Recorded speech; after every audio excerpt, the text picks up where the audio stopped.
अस्सलामुअलैकुम दोस्तों, अगर मैं कुछ आमदीद, आपने शेर तो सुना होगा कि बड़े बेआबरू हो के तेरे कूचे से हम निकले।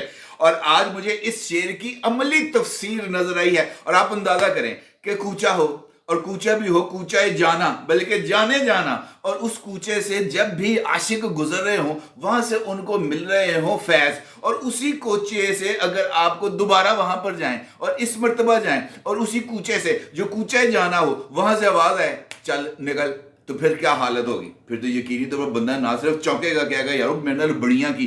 मुझे लगता है कि आज ऐसा ही हुआ, और यकीनी तौर पर जानना चाहेंगे कि ऐसा कौन सा अमल हुआ जिसके नतीजे में ये चल निकल वाली बात सामने आ रही है। तो अर्ज ये है जनाब कि मामला है खवातीन और अकलियतों की मखसूस नशिस्तों का, और कूचा जाना कोई और नहीं पेशावर हाई कोर्ट है, और वो आवाज़ किसी और जगह से नहीं बल्कि पेशावर हाई कोर्ट के कूचा जाना से आई है, यानी चल निकल।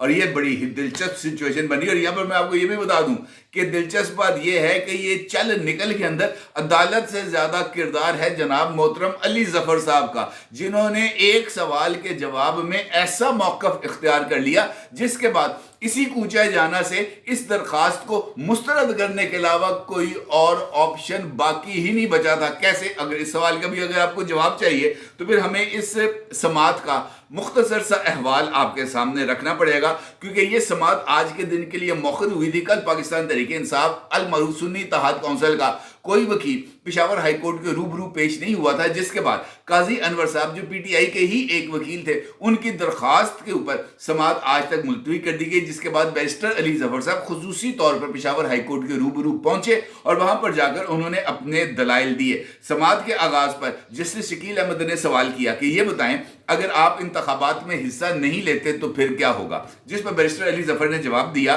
कि मैं पहले इस पर बात कर रहा हूं कि मैं सियासी जमात हूं, मैं सियासी जमात हूं तो मेरे बुनियादी आईनी हकूक हैं, और आर्टिकल 17 के तहत मेरे कई बुनियादी हकूक बनते हैं। यहां लोगों ने पार्टी को वोट दिया है, इनफरादी तौर पर वोट नहीं दिया। जिस पर जस्टिस इश्तियाक इब्राहिम पूछते हैं कि आप बताएं ये नशिस्तें किसी और को क्यों ना दी जाएं, और जस्टिस एजाज अनवर साहब सवाल पूछते हैं कि पार्टी ने बर वक्त नशिस्तों की लिस्ट ही नहीं दी तो फिर क्या होगा? अगर सीटें ज्यादा हुई तो इजाफी नशिस्तों के लिए तो लिस्ट दी जा सकती है। जिस पर अली जफर ने कहा कि बलूचिस्तान अवामी पार्टी ने पहले ऐसा किया, इनको नशिस्तें दी गई।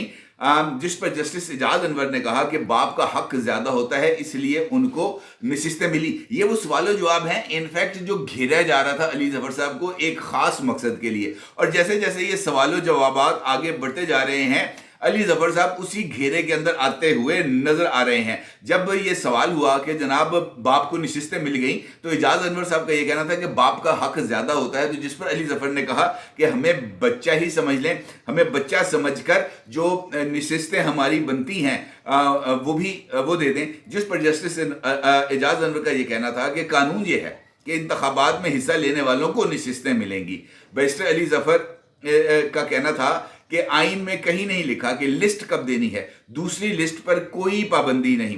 जिस पर जनाब जज साहब का यह कहना था कि जनाब पहली लिस्ट देंगे तो दूसरी लिस्ट की बात आएगी ना, पहली लिस्ट ही ना दी जाए तो दूसरी लिस्ट का कैसे जवाब आएगा।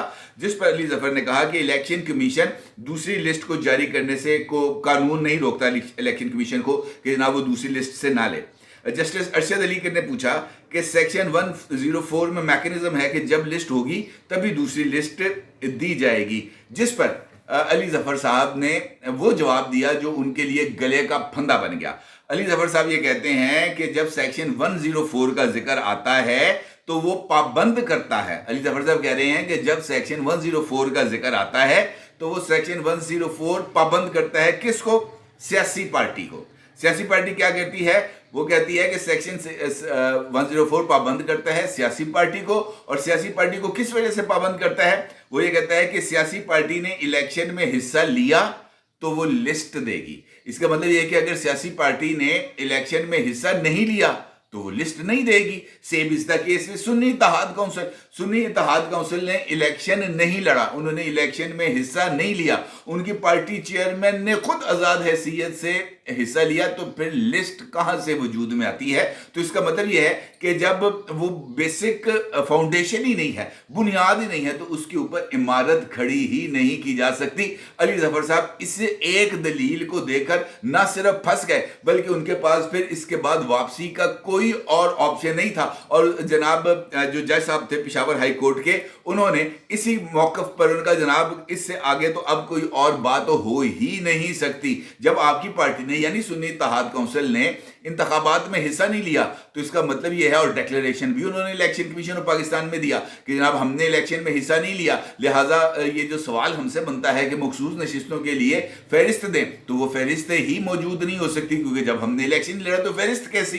तो इसका मतलब यह है कि आपकी जमात जिसके अंदर आप शामिल हुए वो उस इंतखाबी प्रोसेस का हिस्सा नहीं थी जो 8 फरवरी को होना करार पाए थे। लिहाजा आपको किसी तरह की कोई रियायत नहीं मिल सकती और आपको किसी तरह की कोई मखसूस नशिस्त नहीं मिल सकती। चल मेरा पुत्र चुक अपना सामान देने का, यह है इसका वाज़ेह और आसान तरीन अल्फाज के अंदर तशरीह। अब अगर गौर करें आप तो ये जो फैसला है ये बहुत ही ज्यादा अहमियत का हामिल है। अहमियत का हामिल इस वजह से कि इस वक्त इन इंतखाबात के बाद जो मजमूई तौर पर नशिस्तें हैं जो मुख्तलिफ सियासी जमातों को दी जानी हैं उनकी तादाद बनती है 226 में से सुन्नी इत्तेहाद काउंसिल अल मरूफ पाकिस्तान तहरीक इंसाफ का हिस्सा बनता था। अगर उनको वो हिस्सा मिलता, अगर उन्होंने अपनी जमात से ही इलेक्शन लड़ा होता तो 76 यानी 226 में से 78 नशिस्तें वो मिलनी थी सुन्नी इत्तेहाद काउंसिल अल मरूफ पाकिस्तान तहरीक इंसाफ को।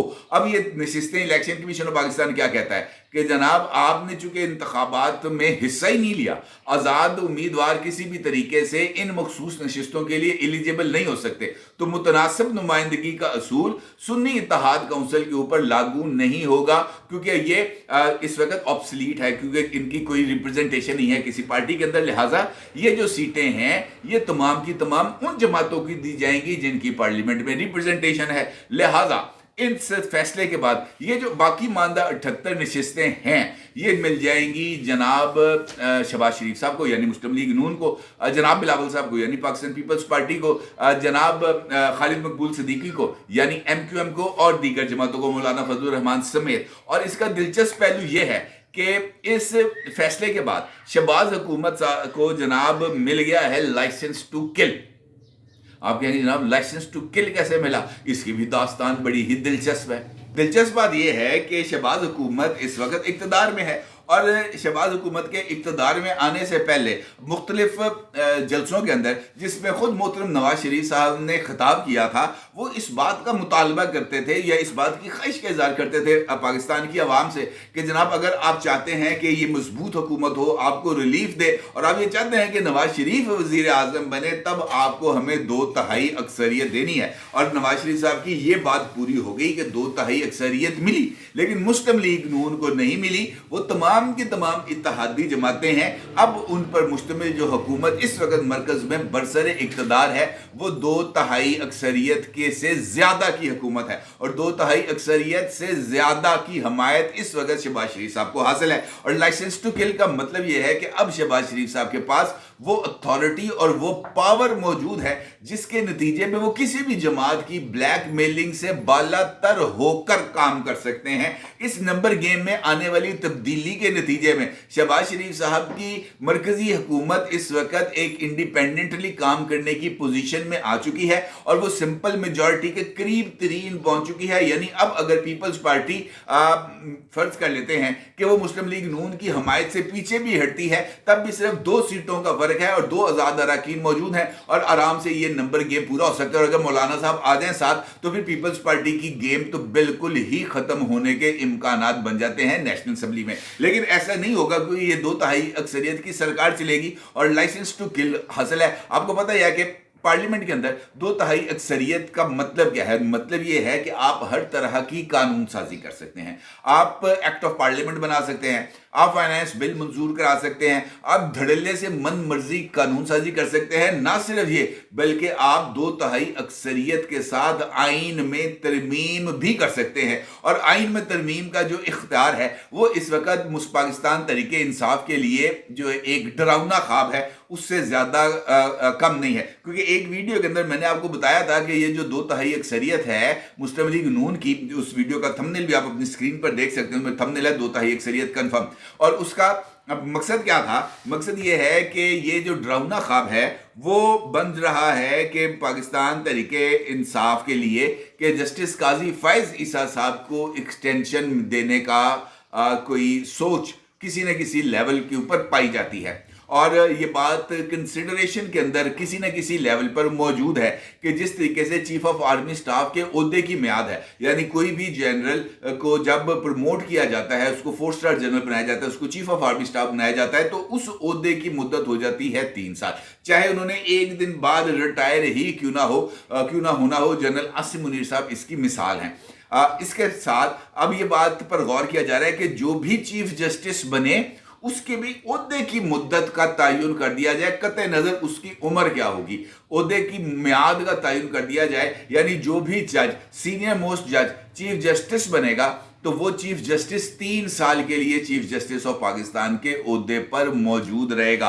और 3 साल तक अगर जस्टिस काजी फैज ईसा साहब इस तरमीम के नतीजे में, आइन में चूंकि तरमीम होगी, काजी साहब तो इसे इनकार नहीं कर पाएंगे, अगर ये तरमीम हो जाती है तो जनाब भाइयों तो गए हो, क्योंकि फिर तो कोई चांस, कोई सर्वाइवल का ऑप्शन, कोई और जो चीज़ है वो बाकी नहीं बचेगी। लिहाजा उनकी ये ख्वाहिश है कि जनाब ये 2/3 अक्सरियत नहीं मिलनी थी, लेकिन वो तो 2/3 अक्सरियत मिल गई। अब उनको आप आने वाले दिनों के अंदर देखेंगे कि जस्टिस काजी फैज ईसा साहब को लेकर एक नई सोशल मीडिया कैंपेन चलाई जाएगी, नए अंदाज से सोशल मीडिया के ऊपर जस्टिस काजी फैज ईसा साहब को ट्रोल किया जाएगा, नए अंदाज से जस्टिस काजी फैज ईसा साहब के खिलाफ करैक्टर असैसिनेशन की कैंपेन चलाई जाएगी। और उसके नतीजे में इस बात को यकीनी बनाने की कोशिश की जाएगी कि जस्टिस काजी फैज ईसा साहब इतने मुतनाज़ बन जाए कि अगर कभी इस मामले पर बातचीत हो जाए, कभी जो है वो 2/3 अक्सरियत के नतीजे में आईनी इस्लाहात का बिल लाने की कोशिश की जाए, तो वहां पर चीफ जस्टिस ऑफ पाकिस्तान के लिए 2/3 अक्सरियत के जरिए उसके ओहदे की मियाद को 3 साल करने की तजवीज़ ना हो। क्योंकि जस्टिस काजी फैज ईसा साहब इस हद तक मुतनाज़ हो जाए कि पार्लियामेंट के ऊपर दबाव आ जाए कि यार हुण कीता इसका फैज जो है वो जस्टिस काजी फैज ईसा साहब को मिलेगा, लिहाजा ये काम खतरनाक है, इसका बहुत ज़्यादा जो है ना वो आएगा बैकलैश, लिहाजा हमें इससे ज़रा इज्तनाब करना चाहिए। अब ये कैंपेन चलेगी, लेकिन मुझे ऐसे लगता है कि वो जो है ना वो कहते हैं कि ऐसी कंड सिद्धि करने का मौका नहीं देना। मुझे इस तरह लग रहा है कि जैसे शहबाज शरीफ साहब, अब आप देखें कि उनकी गवर्नमेंट के अंदर जरा थोड़ी सी तेज रफ्तारी आ रही है। कल ही मैं देख रहा था गवर्नर जो है आए हैं जो वजीर खजाना औरंगजेब साहब, वो शाहजेब साहब के प्रोग्राम के अंदर इस बात का जिक्र कर रहे थे कि हमने पाकिस्तान की तारीख का तवील तरीन, लंबा तरीन और महंगा तरीन जो IMF से प्रोग्राम है वो लेना, यानी ज्यादा पैसे लेने IMF से, ज्यादा तवील अरसे के लिए, यानी कम से कम 5 साल का प्रोग्राम करना IMF के साथ, ताकि मईशत जो है वो ट्रैक पर आए और IMF की पाबंदियों के तहत वो चीजें चलती रहें। तो इसका मतलब ये है कि शहबाज शरीफ साहब जरा अब थोड़े से जिसे हम कह सकते हैं ना कि अपने पैरों पर वजन डालकर आगे बढ़ने की पोजीशन में आ गए हैं। और ये यकीनी तौर पर इस सेटअप के लिए एक बहुत बड़ी जो है ना पेशरफ्त है, अगर 2/3 अक्सरियत के जरिए ये वाक़ईतन आईनी इस्लाहात करें, मईशत में तब्दीली लेके आएँ, जो स्ट्रक्चरल रिफॉर्म्स करें, लोगों को टैक्स नेट में लेके आए तो ज़्यादा अच्छा होगा। अदरवाइज इनके लिए भी जो कूचाए जाना है वहाँ से आवाज़ आएगी चल निकल, जिस तरीके से जनाब इमरान खान साहब के लिए उनके कूचाए जाना से आई है आवाज़ चल निकल। अपनी राय ज़रूर सार कीजिएगा। आपका बहुत शुक्रिया। अल्लाह हाफ़िज़।